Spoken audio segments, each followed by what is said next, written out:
말씀은 신명기 33장 26절로 29절. 새 내전이니까 우리 같이 읽도록 하겠습니다. 시작. 여호수아여 하나님 같은 자 없도다. 그가 너를 도우시려고 하늘을 타시고 공창에서 위험을 나타내시는 거다. 영원하신 하나님이 너희 저주가 되시니 그 영원하신 팔이 네 아래에 있도다. 그가 내 앞에서 대적을 쫓으시며 멸하라 하시리로다. 이스라엘이 안전히 거하며 야곱의 생은 곡식과 새 포도주 땅에 홀로 있나니 곧 그의 하늘이 이스라엘을 데리는 곳에로다. 이스라엘이여 너는 행복자로다. 여호와의 구원을 나같이 여긴 백성이군요. 그는 너를 돕는 방패시요 너의 영광의 칼이시로다. 내 대적이 내게 복종하리니 내가 그들의 높은 곳을 밟으리로다. 아멘.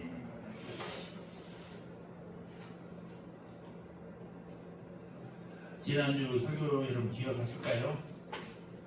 전혀 기억을 못하시죠?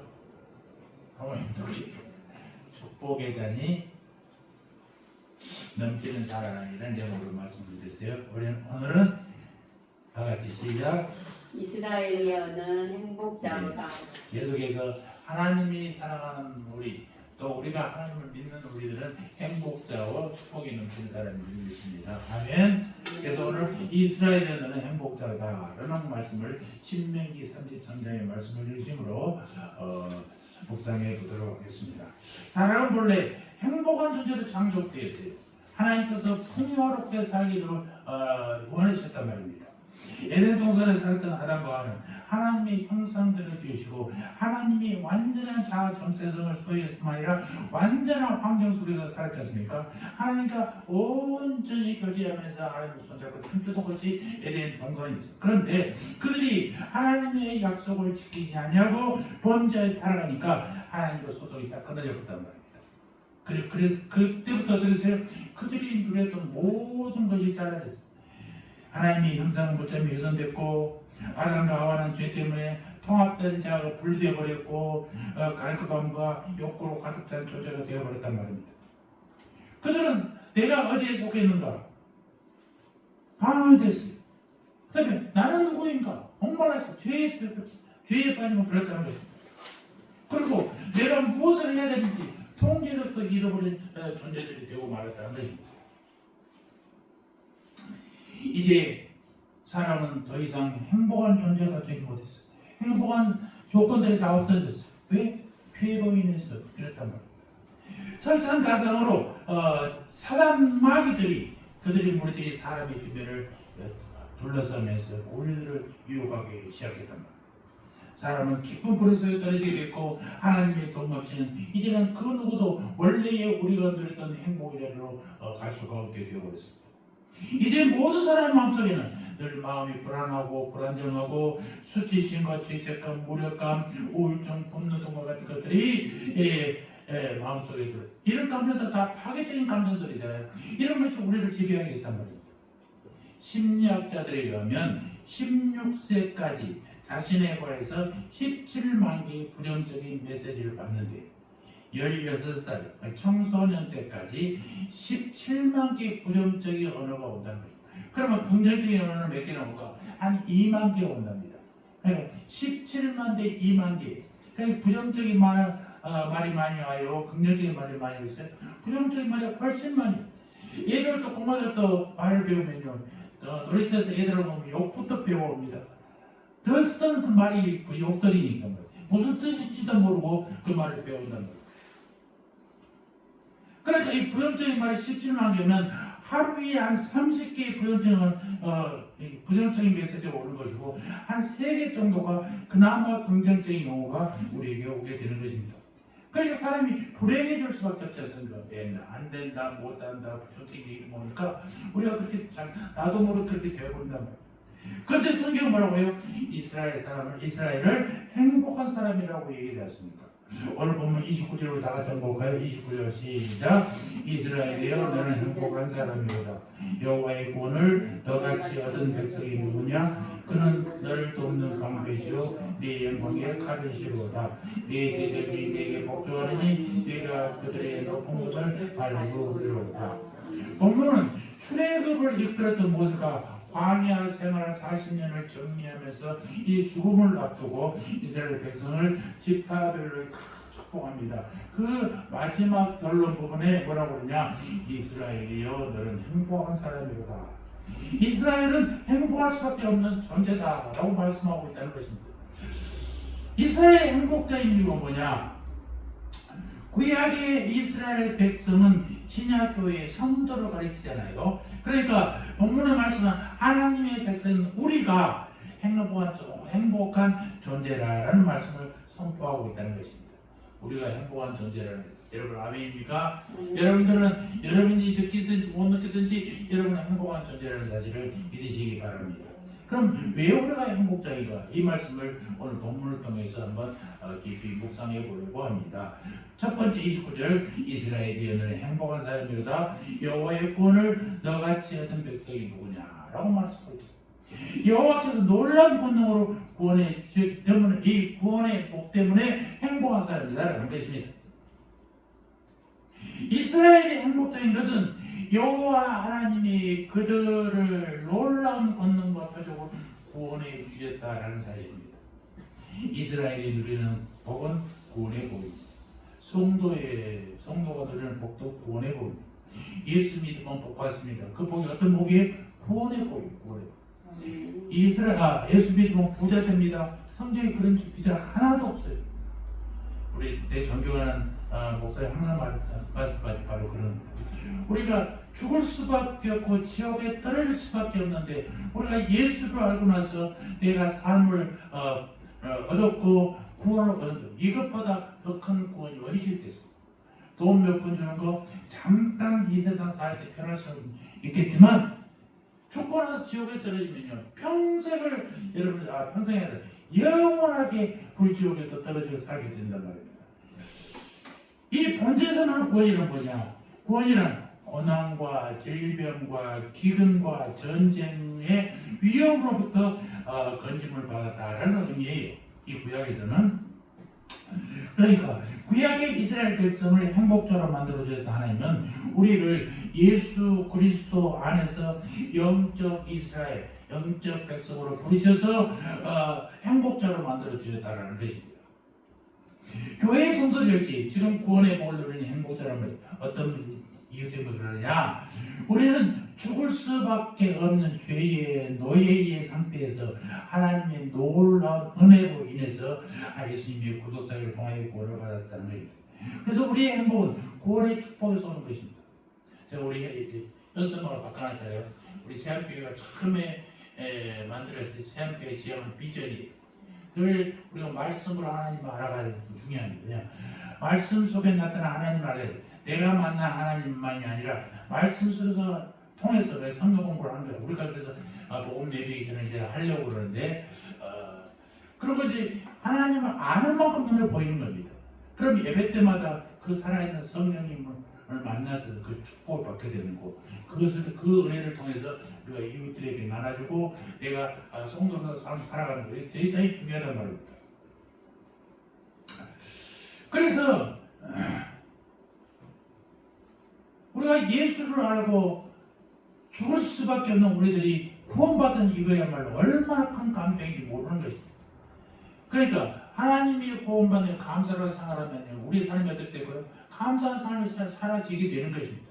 여러분 자세히 한번 추수감사절에 저 밑에 조그만 글씨 한번 사모님이 읽어보실래요? 감사할 때 비로소 우리의 삶은 풍요로워집니다. 아멘. 감사가 나오면 삶의 자체가 다 풍요로워지게 돼 있어요. 맨날 입에서 불만이 나오면 어떻게 되겠어요? 불만이 나오면 불만족스러운 얘기만 하게 되고 불만족스러운 행동만 하게 된다는 것이죠. 여러분 감사하기 바랍니다. 아멘. 아멘. 예, 감사해야 우리의 삶이 결국에 풍요로워진다는 것입니다. 저와 여러분이 예수 그리스도 십자가 희생으로 말미암아 죄사를 받았고 죽음의 문제에서 극복했고 다시는 눈물과 고통이 없는 영원한 삶을 되게 됐습니까? 이게 바로 행복한 삶이 아니냐라는 것입니다. 이 사실 하나만으로도 우리는 세상에 어느 누구보다도 행복한 사람이라는 사실을 여러분들 기억하시기 바랍니다. 여러분, 우리는 하나님께서 펴신 놀라운 본능으로 구원받은 행복자라는 사실이에요. 여러분, 이 사실 믿으시기 바랍니다. 여러분, 구원받는 자예요. 아까도 모두 얘기했지만은 그 믿음 바뀐 사람들은 그들이 잘못된 게 아니에요. 그들도 다 하나님 자녀, 하나님을 사랑하는 사람들인데 그들이 내가 하나님의 자녀야? 몰라. 모르는 거예요. 근데 믿음 안에 들어오면 하나님이 나를 사랑하셨구나. 나를 깨닫게 되니까 삶에서 입술에서 감사가 나오고 삶에서 감사가 나오게 된단 말입니다. 사람의 불행이 어디서부터 와요? 돈이 없는 데서부터 불행이 생깁니까? 건강하지 못해서 불행이 생깁니까? 외면적으로 그런 것 같지만 사실 모든 불행은 인간의 범죄와 타락으로부터 시작된다는 사실을 여러분 깊이 기억하시기 바랍니다. 죄로 인해 인간에게 온갖 불행의 씨앗들이 심겨졌고 불행의 열매들이 맺혀졌다는 거예요. 여러분, 지상 낙원이 따로 있습니까? 없어요. 파라다이스는 다른 의미 아니라 에덴 동산이에요. 여러분, 다시 우리가 죄에서 구속받고 천국 가는 그것이 어디예요? 바로 에덴 동산과 같은 거예요. 에덴 동산에서는 성경 공부할까요? 안 할까요? 성경 공부할 필요가 없어. 하나님하고 함께 사니까. 저기 있는 것은 기도도 필요할까요? 에덴 동산에서는 필요 없어요. 하나님하고 손잡고 사니까. 단지 늘 찬송만이 넘치게 되는. 그래서 천상찬 하늘나라에서 늘 천사들의 찬양이 넘친다라는 것을 우리가 이미지성을 기억하듯이 바로 그런 것입니다. 천국에 하나님 만나면 그저 감사, 입술의 감사와 찬양밖에 안 나오는 것입니다. 죄 때문에 인류 위에 죽음의 그림이 다 덮여 있어요. 죄 때문에 인간의 내면에 온갖 범민과 파괴적인 감정들이 생겨나게 된 것이 우리들 인간들이란 말입니다. 죄 때문에 인간 사이의 불신에 늑더 깊어지고 인간 사이의 무서운 악들이 횡행하게 되고 있는 것이 현실입니다. 요즘 사회 뉴스 보니까 복권이 당첨되면 마누라도 버리고 혼자 떠나버린대요. 그러면 그 돈 갖고 편하게 살까요? 잠시 잠깐은 편하게 살지 모르겠습니다. 그게 행복이 어디 있겠어요? 이런 세상이 되어버려 말았어요. 죄 문제 해결 없이는 그 누구도 참된 평안이나 자유를 누릴 수가 없게 된다는 사실을 여러분 잊지 마시기 바랍니다. 그러므로 우리가 다윗이 불렀던 시편 32편 1절 2절은 이렇게 있어요. 허물의 사함을 받고 자신의 죄가 가린 자는 복이 있도다. 마음에 간사함이 없고 여호와께 정죄를 당하지 아니한 자는 복이 있도다 라고 말입니다. 밧세바와 간통하고 그녀의 남편 우리아를 전쟁에 매일 앞장서게 해서 죽게 만드는 죄, 이것이 마음에 들었었는데 다윗은 그때 처절한 상태를 이렇게 노래하고 있어요. 아까 얘기했던 시편 32편 내가 방금 읽었던 뒤에 3절 4절에 내가 입을 열지 아니할 때 종일 쉬는 마음으로 내 뼈가 쇠하였도다. 내가 입을 열지 아니할 때, 내가 내 잘못을 고백하지 아니할 때 뼈가 쇠하였도다. 주의 손이 주야로 나를 누리시오니 내 지력이 빠져서 여름 가뭄에 마름같이 되었나이다. 여러분, 이것이 상상을 한번 해보시라. 얼마나 주님이 눌렸으면 저 기름 짜는 트레이더의 경우 확 누르듯이 기름이 나오듯이 나를 쥐어잡겠느냐, 이 압박감. 여러분, 행복한 사람은 처음부터 죄가 없는 사람이 아니에요. 우리는 다 죄가 있어요. 죄가 있지만 용서받는 사람, 이런 사람이 행복한 사람이라는 사실을 잊지 마시기 바랍니다. 우리 동기들 모임이 있었는데 우리 장로님이 그 말, 저는 여러분들이 상상하던 모든 죄를 다 지었을 것입니다 라고 고백하는 거예요. 그런데 그런 죄를 지었다고 고백한다는 것은 뭐예요? 그것을 회개하고 있다는 증거잖아요. 그분은 우리나라에서 제일 크지 않지만 아주 유명한 교회의 장로님이십니다. 이런 고백을 동기들 앞에서 할 수 있다는 이 용기. 나는 정말 젊었을 때 뭔가 죄를 다 지었지만 이제 장로로서 하나님 앞에 부끄러운 삶을 살겠노라. 하지만 이스라엘은 죄를 용서받고 하나님의 백성으로 부름받는 구원을 얻었어요. 그래서 사람들이 행복하다고 그러잖아요.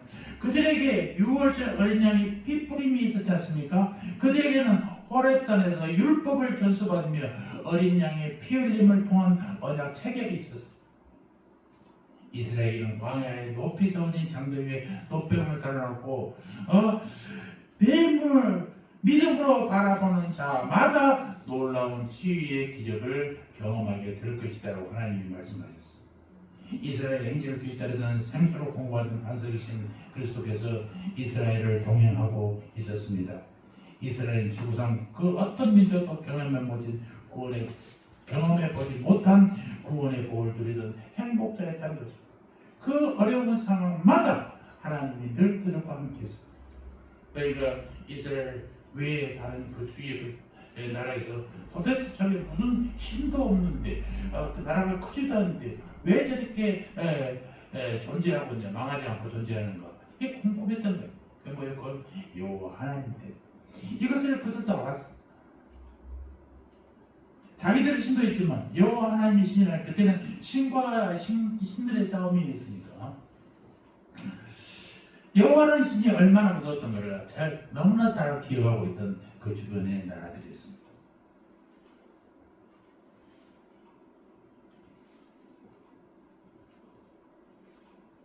신약 이후에는 구약 이스라엘에 비해서 훨씬 더 분명하고 확실한 구원의 복을 누리는 행복자였습니다. 육신을 입고 이 땅에 내려오신 예수님, 그가 6월절 어린 양으로서 제물이 됨으로써 우리가 구원을 받게 됐습니다. 우리의 모든 죄를 담당해서 우리로 구원의 복을 마음껏 누리게 하셨던 예수 그리스도 그 어린 양의 보혈이 우리를 구했단 말입니다. 여러분, 우리는 예수님으로 말미암아 죽음으로부터 자유를 누리고 있고 죄의 공포로부터도 자유함을 누리고 있는 것이 현재의 우리들입니다. 예수님의 십자가 대속으로 말미암아 우리는 사탄의 노예였다가 이제 거기서 풀려나서 자유의 사람이 됐다는 것입니다. 우리는 그래서 자유자요, 행복자. 아멘. 이 행복을 아브라함이 누렸습니다. 모세가, 다윗이, 그리고 사도들과 사도행전 교회의 성도들까지 누렸습니다. 교회사 2000년의 동안 모든 선진들이 다 누렸어요.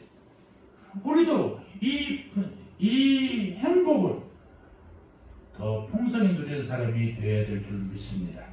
죄사함을 받는 행복, 구원의 반열에 초대된 행복, 모든 저주로부터 자유함을 받은 이런 행복, 이런 행복을 마음껏 누리는 믿음의 새하늘의 성도들 되시기를 주의 이름으로 축원합니다.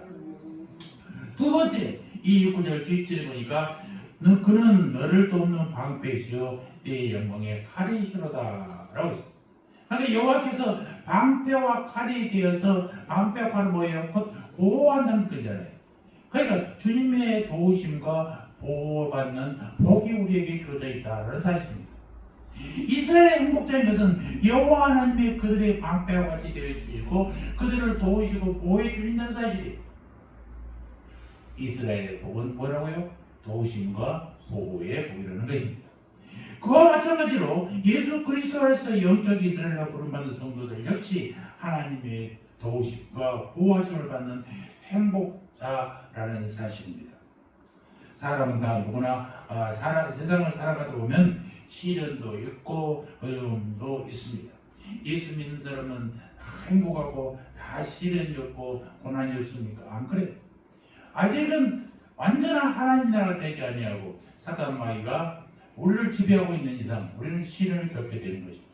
그러나 그 시련이 문제가 아니라 시련 때문에 넘어지는 게 아니라 그 시련을 이겨낼 수 있는 힘을 예수 그리스도가 주시기 때문에 그 힘으로 우리가 살아간다는 것입니다. 시련과 어려움이 있지만 또 세상 사람들이 늘 이렇게 좌절하고 절망하게 되지만 우리를 돕는 자, 그들이 누구예요? 바로 예수 그리스도. 여호와 하나님이시라는 사실을 잊지 마시기 바랍니다. 시편 28편 7편에는 이런 말씀이 있습니다. 여호와는 나의 힘과 나의 방패이시니 내 마음이 그를 의지하여 도움을 얻었도다. 그러므로 내 마음이 크게 기뻐하여 내 노래로 그를 찬송하라. 누가 도움을 주신다고요? 나의 방패, 나의 힘이 되시는 여호와. 그분이 우리의 힘이 되시고 나를 보호하시는 방패가 된다는 것입니다.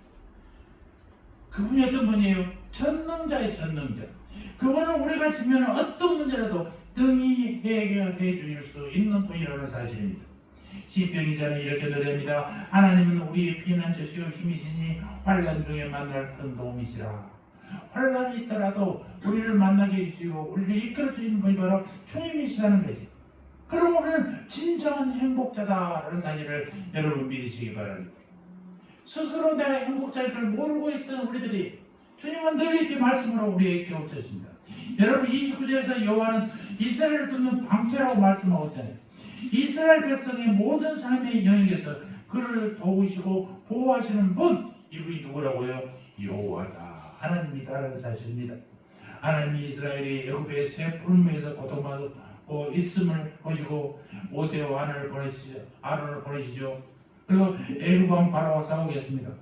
아무런 힘이 없던 이스라엘 백성들, 그들을 끌고 애굽에서 나오게 하십니다.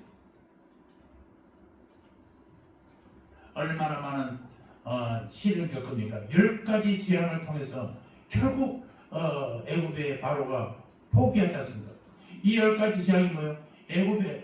애굽에서 섬기는 신들이 그들을 다 꺾고 나오게 하시는, 포기하게 하시는 하나님의 놀라운 조자신 사건. 그때 애굽 왕이 식겁을 해버렸죠. 정말 간담이 서늘해졌을 것입니다. 마지막 장자들을 사거리 죽여버리는 그 장면을 보면서 얼마나 시끄럽겠어요. 그리고 풍이 안 풀려 도망가던 이스라엘을 쫓아가는데 바다에서 이제 저 다 잡았구나 했는데 지팡이로 바다를 치니까 바다가 갈라져 버리잖아요. 이런 놀라운 일들이 어디가 있겠어요? 이런 놀라운 일들 누가 하겠어요? 하나님이 그들을 보호하시고 하나님이 그들을 막으시니까 그런 겁니다.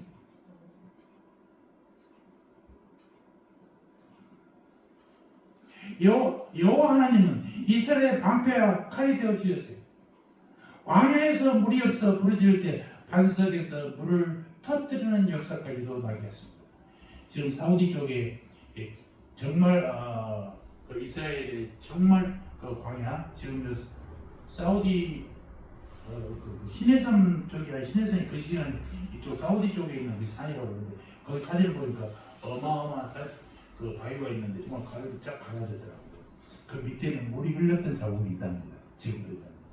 거기를 사우디에서 엄청난 무슨 신도시를 개발하려고 하는데 거기를 왜 그들이 개발을 못하겠어요? 자기들은 상관없는 종교잖아요. 기독교가 그 흔적을 지대 자랑하면 자기들이 믿고 있는 알라 신이 축소되고 그러죠. 그러니까 그걸 노출을 못하고 있는 것입니다. 그러나 하나님은 어떤 흔적을 가지고도 우리에게 보여주신다는 사실을 여러분 잊지 마시기 바랍니다. 그래서 40년 동안 광야 생활을 하면서도 정말 풀한폭이 앉아있는 그런 방에서도 옷이 없어도 그들이 추워도 죽지도 아니하고 또 먹을 것이 없어도 죽지도 않았잖아요. 하나님이 신발도 안 떨어지고 옷도 안 떨어지고 광야에서 만나를 내려주셔서 살게 하셨던 하나님. 이거 어마어마한 거지. 옆에 사람들, 옆에 나라에서 볼 때는 정말로 깜짝 놀랄 일이 아니겠어요. 그리고 추울 때는 불기둥으로, 더울 때는 구름 기둥으로 지켜서 그들을 인도하시고 보호하셨다는 것을 우리는 기억합니다. 가나안으로 향하는 이스라엘을 방해하다 아말렉 족속의 지변 공격을 무력화시키고 가나안 땅의 7족속의 철병거와 칼들을 무디게 하시고 하나님이 도우시는 분이요 보호하시는 전능자였던 것을 성경은 기록하고 있습니다. 주님은 지금도 말씀과 성령으로 우리와 함께 하시고 우리를 도우시고 우리를 보호해 주신다는 사실을 여러분 믿으시기 바랍니다. 우리 영혼이 갈급하고 주님께 나가면 주님은 말씀과 성령의 역사로 우리 영혼을 부유하게 채워주신단 말입니다. 왜 우리를 도와주실까요? 이스라엘이 하나님의 사랑의 대상이 되기 때문에 말하고 있습니다. 3절 보세요. 3절. 여호와께서 백성을 사랑하시니, 여호와께서 백성이 여호와를 사랑하지 않아요. 여호와께서 그 전지전능하신 그분이 우리를 사랑하신다는 것입니다. 또 요한복음 3장 16절에 우리 잘 알고 있는 성경 구절, 하나님이 세상을 이처럼 사랑하사 독생자를 그분이 우리를 사랑 안 하셔도 됐잖아요. 그런데 하나님 만들어 창조물들, 피조물들, 이 피조물들을 주님께서 책임져주시고 약속하시고 그들을 구해주신 이런 사랑이 대단하잖아요. 이스라엘이 행복할 수밖에 없는 이유가 바로 여기에 있다면 하나님으로부터 사랑받으니까 여러분 행복한 것입니다. 사랑받아본 기억이 있으십니까? 사랑을 받으면 얼마나 행복한지 모릅니다. 그저 꽃집에 가시면 예뻐요. 그거 화장을 하고 성형수술이 예쁜 게 아니라 사랑받으면 표정이 예뻐지는 것입니다. 웃으면 미소가 예뻐지는 거예요. 사도 바울은 이 사랑이 하나님으로부터 자신에게 부음바 되었다. 부음바 밖에서도 물어 부음가 되었다. 사도 베드로는 이 사랑으로 인해서 정말 놀랍게도 말할 수 없는 기쁨을 드린다고 표현했습니다. 여러분, 주님이 성도에 주시는 복은 이 도우심과 보호하심의 복이라는 사실을 기억하시기 바랍니다. 본문 26절과 27절 다시 한번 볼까요?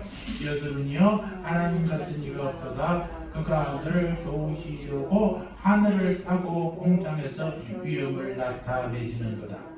여기 여수르는 이스라엘의 또 다른 이름입니다. 이 말은 곧 정직하다라는 원문의 뜻이 있어요. 그러니까 왜 이스라엘은 여수군이라 불렀을까? 그것은 하나님 앞에서 구부러지지 않고 정직한 모습으로 있다. 그러니까 이스라엘 나라가 닮아야 할 가장 이상적인 모습, 똑바로 무엇을 기준으로 하나님 말씀에 똑바로 정직하게 곧게 있는 모습, 얼마나 하나님 예뻐하시겠냐라는 것입니다. 본문의 본절에서 하나님은 이스라엘의 대적을 몰아내시고 자기 백성들 하여금 땅을 차지하게 하시는데 앞장서는 장수의 이미지를 묘사하고 있잖아요. 27절 영원하신 하나님이 네 처소가 되시니 그의 영원하신 팔이 내 아래에 있도다. 그가 내 앞에서 대적을 쫓으시며 멸하라 하시도다. 영원하신 팔, 영원하신 팔, 이것은 태고 때부터 하나님이라는 뜻으로 하나님의 존재 근원의 무궁성을 강조하고 있는 것입니다. 영원하신 팔, 그의 영원하신 팔이 내 아래에 있도다라는 표현은 전쟁을 상징하는 표현입니다. 예를 들어서 이사야 30장 30절에도 그런 얘기 나와요. 여호와께서 그 장엄한 목소리를 듣게 하시고 격격한 진노로 그의 팔에 치심을 보이시래요. 그 팔이라는 단어들이 많이 나옵니다. 이때는 팔에 치심, 팔에 내려치심이란 말은 대적을 치시는 하나님의 모습을 나타내고 있는 거예요. 더욱이 본문에서는 영원하신 팔, 즉 해고적부터 계시한 하나님의 능력의 팔이기 때문에 어떠한 세력도 당해낼 수가 없는 것입니다. 주님은 이 팔로서 누구들을 도우세요? 성도들을 도우시고 보호하신다라는 사실입니다. 사랑하는 성도 여러분, 여호와의 하나님께서 방패와 칼이 되어주시고 도와주시고 보호해주시기 때문에 우리는 행복자다라는 사실을 다시 한번 기억하시기 바랍니다. 사람은 도와주지 않을지라도, 인생은 도울 힘이 없을지라도 우리 하나님은 우리를 분명히 도우시는 분이다라는 사실을 여러분 기억하셔야 됩니다. 자비하신 하나님, 능력 많으신 하나님, 변치 않고 신실한 하나님께서 우리의 호흡이 멈추는 순간까지 우리와 함께 하시면서 우리를 도와주시는 분이라는 사실을 꼭 기억해 주시기 바랍니다. 세 번째, 29절 기쁨은 내 대적이 내게 복종하리니 내가 그들의 높은 곳을 밟으리로다. 그러니까 여호와께서 대적에게 승리를 거두게 하신다라는 사실이죠. 승리의 복도 주시는 것. 이스라엘의 행복적인 것은 여호와 하나님이 이스라엘로 하여금 대적의 높은 곳을 밟아 대적이 이스라엘에게 복종하게 하실 것이기 때문이라는 거죠. 대적의 높은 곳, 대적이 최고 공로까지 다 밟아버린다는 거죠. 그러니까 이스라엘들 보고요, 승리해 보여요, 승리해 보여요. 그와 마찬가지로 예수님을 믿어 영적 이스라엘로 부름받는 우리 또한 영적 권세를 받아서 사탄의 모든 세력을 이기고 승리하게 될 행복자라는 사실을 깊이 인식하시기 바랍니다. 아멘. 여러분들은 행복자예요. 저와 여러분 모두 행복자예요. 하지만 아무리 많은 대적이 우리를 에워싼다 할지라도 우리는 하나님만 의지하고 승리한다니까요.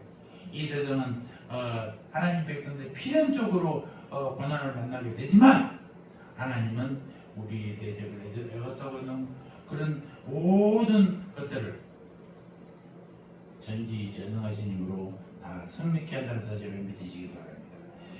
그것은 무한한 능력과 권세를 지닌 하나님께서 우리를 대신해서 싸워주시기 때문입니다. 그럼 우리는 참으로 행복한 사람 아니겠습니까? 아멘. 여러분, 하나님은 성도들의 대적이 성도들에게 복종하도록 합니다.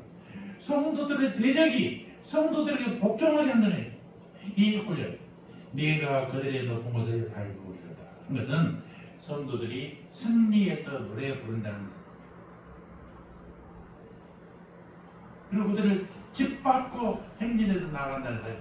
그것을 묘사하고 있습니다. 얼마나 감사합니다. 여러분 앞에 대적이 있습니까? 밟아 나가게 주님께서 인도하십니다. 여러분들이 스스로 포기하지 않는다면 주님은 여러분을 통해서 그들을 밟게 만드시다. 승리케 만든다. 승리는 보장되어 있는 거예요. 싸움. 이런 싸움이 어디 있어요? 승리가 보장된 싸움. 이건 할만하잖아요. 누구든지 할 수 있어요. 왜? 하나님이 우리를 지켜주십니다. 이것은 하나님의 백성의 긍정적인 승리를 보여주는 표현입니다. 그러니까 우리도 지금은 이제 종말이 다가오고 있지만 그 종말이 어느 때인가 하나님만이 알 수 있지만 하나님께서 우리에게 결국 승리하게 하신다는 거예요. 아까 얘기했듯이 그 사랑하는 교회가 사랑받는 교회가 그렇지 거기 있는 것처럼 뭐 하나님이 어느 때에 휴거 자기들을 하늘로 데려간다고 천만의 말씀. 그때는 아무도 알려주지 않아요. 자기들이 특별히 기도해 자기들만 한다고요. 그런 건 있을 수 없어요. 성경의 그런 얘기를 제가 본 적이 없어요. 세상에 그때 1996년인가 7년 때 MBC도 그걸 갔다니까요. 카메라 설치하고 12시 내기를 기다리고 있었다고요. 12시 별은 없어. 방송국에서 간 놈들도 참 희한한 놈들이 뭐 그런 희한을 모르니까 그러겠지만 혹시나 세상이 종말에 와서 거기 기도하러 오는 사람들만 하늘로 들려 올라간다고 정말 말씀이지. 그 교회가 쪼개져 버렸어요. 쪼개져갖고 그 믿음의 사람들 다들 일반 우리 대한예수교 장로회 교회에서 스며들어갔어요. 가다가 조금씩 일어나다는 것이 거리 모여서 그 교회가 그랬던 거죠. 우리 교단에서도 몇 번 자기 신앙에 대해서 반성하고 돌이켜서 하나님도 고집부로 안 하고 쫓겨났어요. 대한예수교 장로에서 이단 쪽으로 쫓아오면 이름을 바꿔봤어요. 그런데 우리 동네 바로 가까이 나타나더라고요. 그런 데는 위험합니다. 어떤 경험만이 자기가 겪은 경험만이 최고인 줄 생각해요. 그러니까 예를 들어 유튜브 보면 막 죽었다가 사후세에 갔다가 하나님 만나고 천국 갔더니 뭐 어쩌다 저쩌다 그런 얘기를 하자면 그런 다 개인적인 경험이지 하나님은 그런 얘기를 한 번도 하지 않았어요. 성경에 표현하고 그렇게 감동받을 거 하나도 없어요.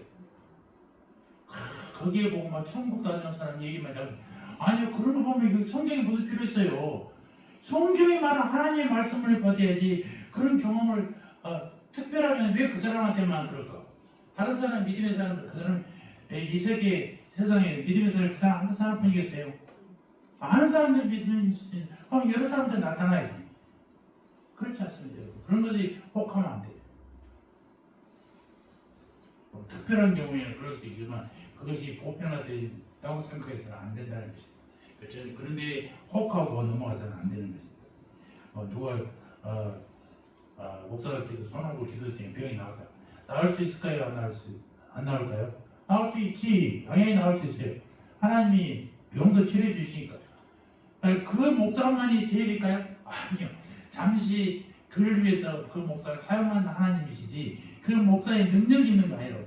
그러니까 성령 사역한 사람들이 제일 착한 거야. 내가 하니까 됐다. 나만이 하나님 사용하신 거야. 착하니까 교만이 섞여서 성령 사역한 사람들의 큰 교회가 절대 없어. 전부 다 깨져. 올바른 성령, 하나님이 말씀하신 이 말씀에 의거하지 않으면 항상 교회들이 이단이 되고 벗어나게 되고 정상적이지 않게 된다는 것입니다. 예수 그리스도가 강림된 날, 이날 우리가 이제 기다리는 날 배일인절, 대감절이라고 하는 게 있다. 다음 주부터 시작돼서 일주일 동안이나 4주 동안 크리스마스 전까지 대감 주님이 오심을 기다리는 날이에요. 이 그리스도가 강림하신 날에 대적들을 심판받습니다. 하나님의 백성들은 주님과 함께 영원하게 왕노릇 한단 말입니다. 아멘. 이 위대한 승리를 바라본 하나님의 백성은 행복한 사람이 알 수가 없어. 자, 지금은 힘들어도 하나님이 오시면 다시 재림하신다 약속하셨으니까 틀림없이 오신다고요. 오시면 이 모든 것 다 끝나는 거예요. 아멘. 예, 그날을 기다리는 거예요. 결국엔 승리하는 거예요. 종교개혁 기조했던 마틴 루터가 다음같이 얘기했어요.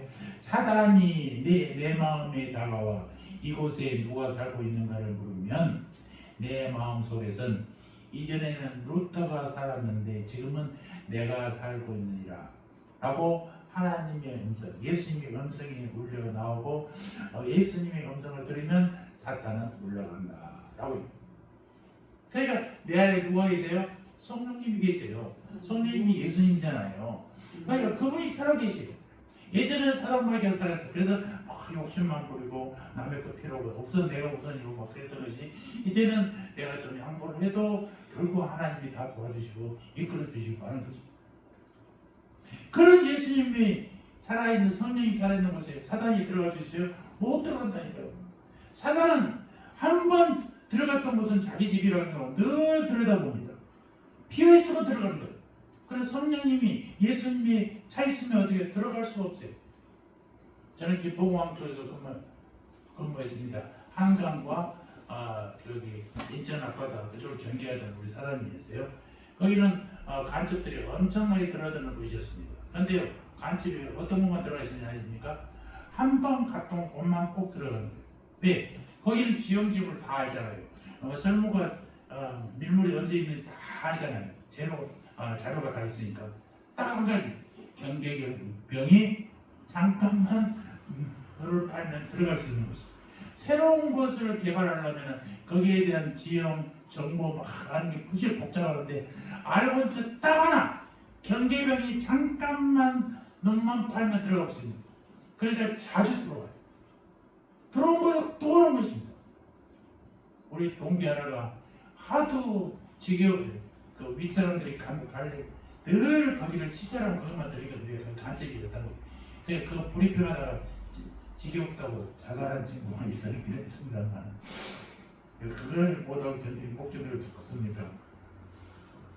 그렇습니다. 사람마귀도요 꼭 들어간 사람은 꼭 들어갑니다. 저희들이 저 위에서 목요일마다 성령 사역을 했었습니다. 거제도에서 올라오신 분이 하셨는데 그런 사람이 그럼 이번에 와서 사단마귀 치료하고 막 다 해줬는데 한 달 후에 오면 또 그래. 왜? 그 사람은 내다보고 있다가 딱 경계만 풀리면 들어가요. 사단마귀에 들어가요. 여러분 그래 조심해야 됩니다. 내 마음이 깨끗하게 하는 게 중요한 게 아니라 깨끗한 내 마음에 성령님으로 가득 차게 해야 다시는 사단마귀가 나를 들여다보지 못한단 말입니다. 그게 없으면 언제든지 들어가려고 노력하는 게 사단마귀. 사단마귀를 우리가 이길 수 없어요. 오직 사단마귀가 우리가 이길 수 없다고 표현하는 목사님이 뭐라고 하냐. 사단마귀의 IQ는 1500이에요. 인간은 150만 돼도 천재라고 그러잖아요. 천재보다 10배가 뛰어나다는 거예요. 우리 힘으로 못 이겨요. 누구 힘으로? 하나님, 예수님의 이름으로만 그를 이길 수 있어요. 우리 힘으로 절대 못 이겨요. 그러니까 마틴 루터도 내 안에 루터가 내가 살아있던 게 아니라 저는 예수님이 내 안에 있기 때문에 예수님이 내가 여기 있다 그러면 사단마귀들이 깜짝 놀라 도망가 본다는 걸 알겠습니까? 이렇게 예수님을 모시고 사는 여러분들 되시기 바랍니다. 영적 전투의 현장에서 승리하는 길 바로 대장 되시는 예수님이 내가 대장 된 예수님 모시고 사는 거예요. 예수님만 따르는 거예요. 성령에 충만한 사람, 제가 늘 얘기했지만 막 눈이 뒤집히고 가슴이 뜨거워지고 하는 것이 충만한 사람이 아니라 늘 말씀대로 사는 사람이 성령이 충만한 사람이라니까요. 기도원에서 막 성령 충만해서 나오다가 신발 신다 싸우잖아. 누가 내 신발을 거꾸로 해놓고 그러냐고. 그런 건 성령 충만한 게 아니에요. 말씀에 사로잡혀 사는 사람, 말씀대로 살려고 노력하는 사람, 이런 사람들이 성령 충만한 사람. 예수님이 가신 길을 나도 따라가려고 노력하는 사람,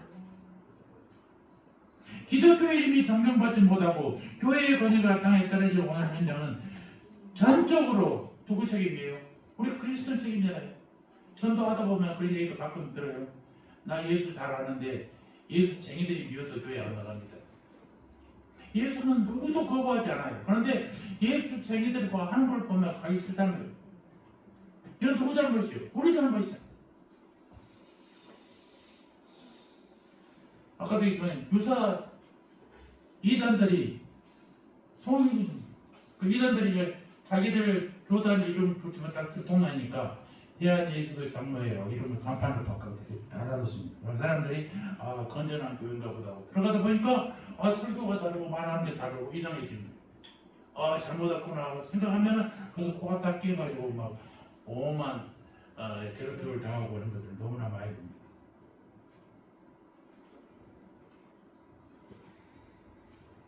이런 시대에 살고 있어요. 그리고 민주주의 좋다고 세상에 사회에 상식대 교회에 너무 많이 들어와 있어요. 하나님의 사람을 뽑는 거 특허합니다. 인기 있는 사람이 당첨되는 거예요. 왜 되겠습니까? 이것이 바로 우리가 말하는 혼합주의라는 거예요. 이것도 좋고 저것도 좋고 다 좋고. 이것은 영적 전투 현장에서 늘 우리를 돌아보지 않으면 언제든지 스스로 넘어지게 된다는 거죠. 제가 신명기 11장 26절 28절을 늘 얘기합니다만 하나님이 우리에게 축복과 저주를 당면에 놔두시세요. 사단 마귀들이 우리에게 저주를 주는 게 아니라 하나님이 두 가지 내놓고 이렇게 하려면 축복받으면 이렇게 해야 된다. 저주받는 사람은 이렇게 할 때 저주받는다. 딱 가르쳐주고 너는 뭘 어떻게 택할 것이냐 라고 말합니다. 여러분 축복을 주는 누가 택해요? 내가 택한다니까요.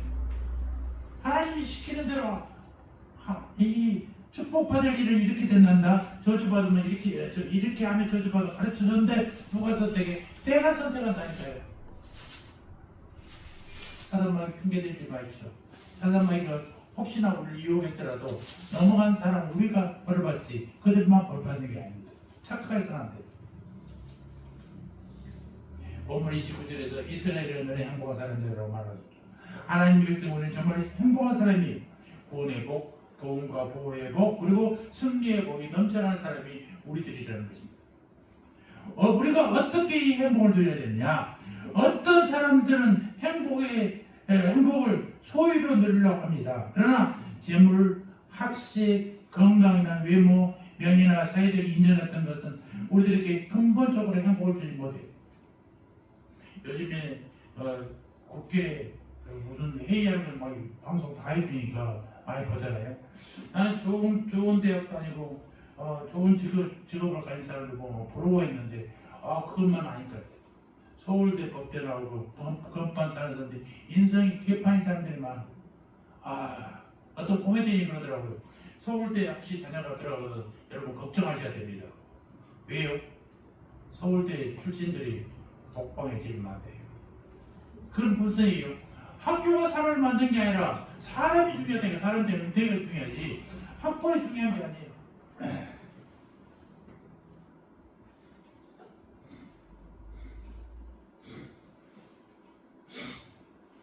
어떤 사람은 마음의 평정을 누리면 행복하다고요?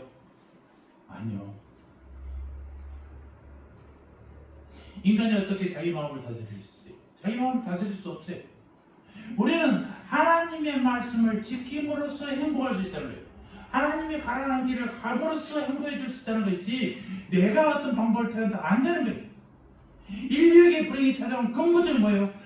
아담과 하와가 하나님의 말씀을 어기는 순간부터 됐잖아요. 하나님의 말씀을 어기면 벌을 받게 됩니다. 이걸 기억하셔야 돼요. 신명기 10장 13절 내가 오늘 내게 내 행복을 위하여 내게 명하는 여호와의 명령과 규례를 지킬 것이 아니냐. 또 신명기 11장 27절 너희가 만일 내가 오늘날 너희에게 명하는 너희 하나님 여호와의 명령을 들으면 복이 될 것이고. 우리는 이미 예수님을 믿음으로 행복할 수밖에 없는 존재가 되었어요. 이 행복을 어떻게 누리겠어요? 하나님의 명령과 규례를 지킴으로 누릴 수 있다는 거예요. 이 규례와 명령을 지키기 위해서 성경 공부를 해서 하나님을 알고 예배를 또 성령이 만나고 기도를 통해서 하나님과 가까이 만나고 하는 역할을 우리가 그래서 하는 것입니다. 한 번 들으면 영원히 잊어먹지 않고 살 수 있으면 얼마나 감사하겠어요? 근데 안 그래요. 아까 그랬지만 지난번 설교 제목이 뭡니까? 아무도 기억 못하고 있잖아. 그래. 그러나 계속 들어요. 콩나물도 물을 주고 물이 다 빠져도 콩나물 자라듯이 말씀을 들으면 말씀 속에서 우리 삶 속에서 기억이 나고 그 말씀대로 살아가려고 노력해 드리는 것입니다. 그래서 설교가 필요하고 수요일 주일날 예배가 필요하고 수요일날 금요일날 또 2, 3일마다 밖에 지나가면 잊어먹을 봐서 다시 또 하나님의 말씀을 생각하게 하고 하는 것입니다. 하나님의 명령과 규례를 지켜야만 우리의 행복은 책임져 주시는 것입니다. 믿음의 사람들이 행복을 누리는 조건 딱 말씀을 준행하는 것. 돈이 없어도 명예나 권세도 없어도 말씀을 준행하면 주님 주시는 행복은 끊이지 않는다는 사실을 믿으시기 바랍니다. 제가 이 나이 먹어도 남들은 막 사업하는 친구들은 뭐 외제차도 타고 뭐 큰 차도 타고 그러는데 나는 조금만 잘 타고 다녀도 부끄러움이 없는 건 왜? 나는 그것에 욕심이 없으니까. 저는 가장 실용적인 차를 구입할 때 실용적인 차를 달라고 그러지. 요즘에 유행하는 대세 차가 뭐냐, 또 뭐 이 나이 정도 되면 어떤 차를 타야 되느냐, 이런 데서 고민을 전혀 하지 않습니다. 우리 두 식구가 다닐 수 있는, 자유롭게 다닐 수 있는 것만 되는 거예요. 언제 나가도 돈 없는 목사라고 무시한 적도 한 번 받아본 적도 없고, 늘 김 목사라고 부르던 우리 선배 어르신들도 항상 김 목사님이라고 불렀지. 왜? 뭐 때문에? 하나님의 말씀을 전하는 자기 때문에. 내가 똑똑해서 그런 게 아니라, 내가 유래해서 그런 게 아니라, 내가 하나님의 말씀을 전하는 목사이기 때문에 그렇게 대접을 받고 있다는 것이. 이게 감사 아니에요? 여러분, 주님의 계명을 삶으로 지키시기 바랍니다. 그러할 때 정말 특별한 경우 아니면 건강해 될 것이고, 자녀도 잘 되게 될 것이고, 평안한 삶을 주어지게 된다는 사실입니다. 말씀 순종의 삶을 살게 될 때에 우리는 자긍심도, 절제심도, 낙관적인 태도도, 외향적인 삶의 모습도 갖추게 된다는 것입니다. 그리고 삶이 어때요? 늘 즐거운 낙천적인 인생을 살아야 됩니다. 그리고 내 삶이 보람되구나라는 자존감도 높아진 거예요. 물론 광야의 고난 같은 것도 오겠죠. 고난 같은 것은 결국은 나를 훈련해서 하나님께 가까이 가게 한 방법, 이 과정을 이겨내면 결국 우리가 행복하게 된다는 사실을 잊지 마시기 바랍니다. 신명기 8장 16절 이는 다 너를 낮추시며 너를 시험하사 마침내 내게 복을 주려 하심이었느니라. 그 고통 가운데 결국은 뭐예요? 우리에게 복을 주려고 고통을 주셨다는 사실입니다. 여러분, 이스라엘이 행복한 자로다, 그리스도인들이 행복한 자로다, 성도들이 행복한 자로다, 평생 동안 여러분의 마음에 담아주셔서 주께 영광 드리는 성도 되시기를 주의 이름으로 축원합니다. 할렐루야. 아버지 감사합니다. 오늘도 귀한 생명의 말씀으로 우리를 먹여주신 것 감사합니다. 예수 믿는 우리가 행복할 수밖에 없는 존재라 말씀하신 데 진심으로 감사합니다. 구원의 복, 보호의 복, 승리의 복까지 주셔서 주신 복을 누리며 살도록 말씀을 더욱 가까이 하여 말씀에 순종하고 지켜 행하며 행복자로 살게 하여 주시옵소서. 감사합니다. 예수님의 이름으로 기도합니다. 아멘.